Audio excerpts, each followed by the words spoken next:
Welcome, in front of me is a OPPO Find X2, and today I will show you a couple tweaks and tricks you can do on this device.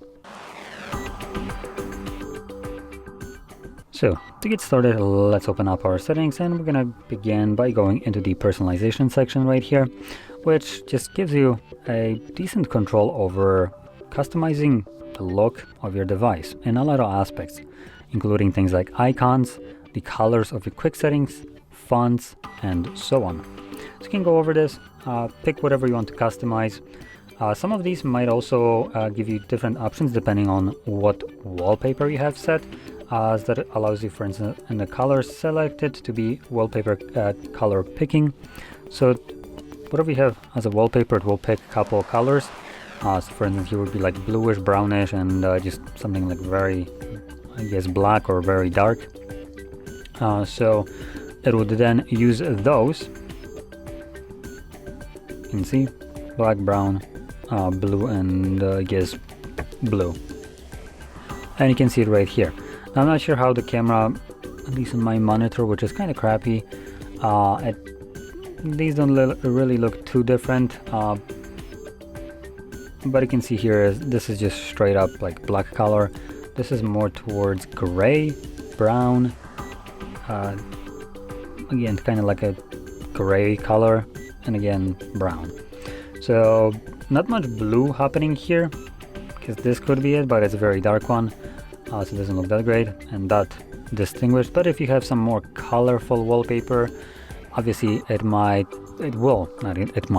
give you a different result that might be more appealing. And just to kind of showcase this, let's change it, see what wallpapers we're dealing with here. Okay, so we have some decent wallpapers here that I can choose from. Anything else here that would be decent? Let's pick this one, as it has a nice multiple color scheme right here. So again, gonna... What the hell do you mean, Mike?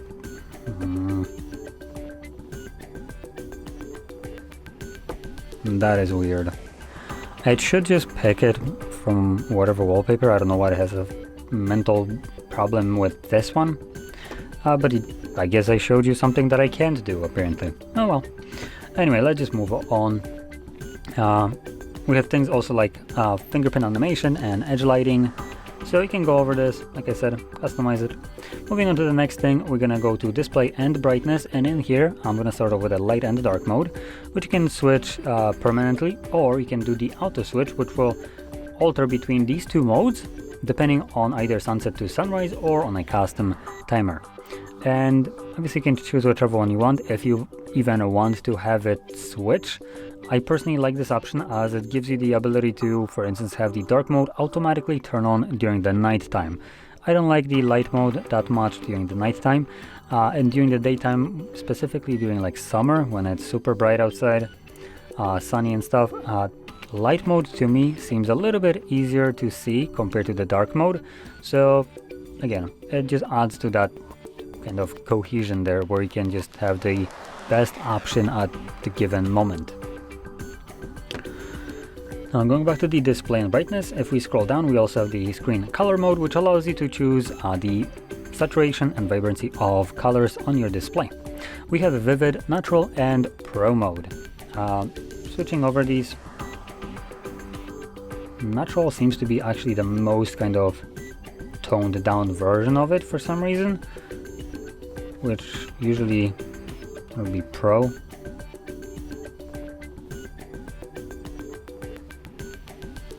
So I personally actually like the pro mode, as it still retains a little bit more color, but the white background is a little bit warmer, so it's much more pleasant to the eye to me.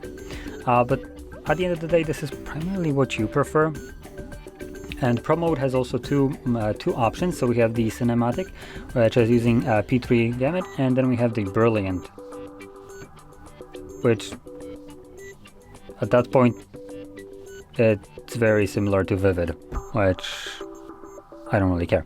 So I'm gonna stick with this one. And scrolling even further down, we have some video enhancers. So we have color, This just tries to make the image a little bit more visually appealing by increasing saturation, contrast ratios, and so on.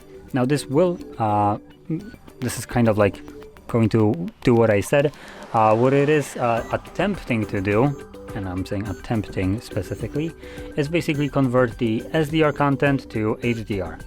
Now, the reason I'm saying attempting is because standard dynamic range is what it sounds. It's standard dynamic range.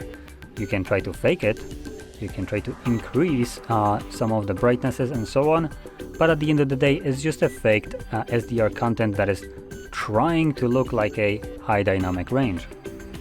Certain cases it might look good, in certain other cases it might not. So it's completely up to preference if you like this or not. You can check it out, but be warned, when using this in video players, it will consume more of your phone's battery to basically try to convert that into HDR kind of content. Now going back, we also have the video motion enhancer, and this is a very interesting one. Just like the other one that I mentioned, it will consume more of your phone's battery, but this one is something that I would personally like more. So it's trying to interpolate additional frames in the video to make it look smoother. Most modern TVs tend to do this right now by default. So when you have movies, they now look much smoother than before, if you've seen that. Some people like this, some people don't. Sometimes it might make the content look a little bit kind of soap opera-ish. And obviously not everyone is into that kind of vibe.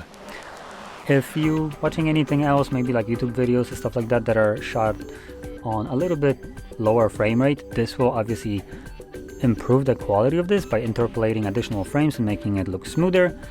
Might be also good for videos of like gameplays, again, where there is lower frame rate, adding additional frames, making it smoother. For movies, like I mentioned, where might not always be the case, and just to kind of explain this a little bit more, movies are typically shot on 23 frames per second, and you can add additional frames using something like that, but what you actually might end up seeing is this very unappealing effect. So if you ever tried this, adding additional frames to a movie actually starts to make the movie look more fake. Certain movies are shot at this frame rate specifically because the special effects on there look better and more realistic at a lower frame rate. When you start adding additional frames, it starts to look very fake.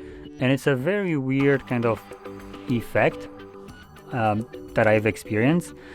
And for that reason, I personally don't like it specifically for sci-fi movies where there's a lot of just CGI. CGI just looks absolutely terrible with this kind of thing. But hey, your mileage may vary. You may like this. In any case, let's move on to the next thing, which will be the screen refresh rate. And this kind of goes a little bit hand in hand with the previous option. So this is just going to allow you to choose the refresh rate of your display. By default, it will be running anywhere from like 60 or maybe even lower up to 120 Hz refresh rate. This is what I would consider the go-to option for majority of the people, as it gives you best of both worlds, decent battery life and also the nice smooth kind of scrolling and refresh rate. Primarily you will see this when scrolling up and down, where just looks like a battery smooth scrolling. But if you don't see much of a difference, if you for instance were to select 60 and start scrolling, I do see a massive difference. So to me that's not an option. And 120. So there we go. You can kind of see the difference even on a video. Even though the video is being recorded at 60, you can see on the video recording that it's a little bit much choppier. It's an odd thing because technically both of them are showing the same frame rates, but this just looks more fluid even on a video that is showing you half of what you're seeing, what I'm seeing actually. So highly recommend it. If you see a difference, obviously stick with the auto select. Oh, not this one. There we go, with the auto select instead of the high. The reason for that is, like I mentioned, this gives you best of both worlds, better battery life and still good refresh rate, while high just wants permanently 120 Hz refresh rate, even when there's nothing moving on the screen, like right now. Right now, I don't need 120 Hz refresh rate because there's nothing moving for me to see that refresh rate.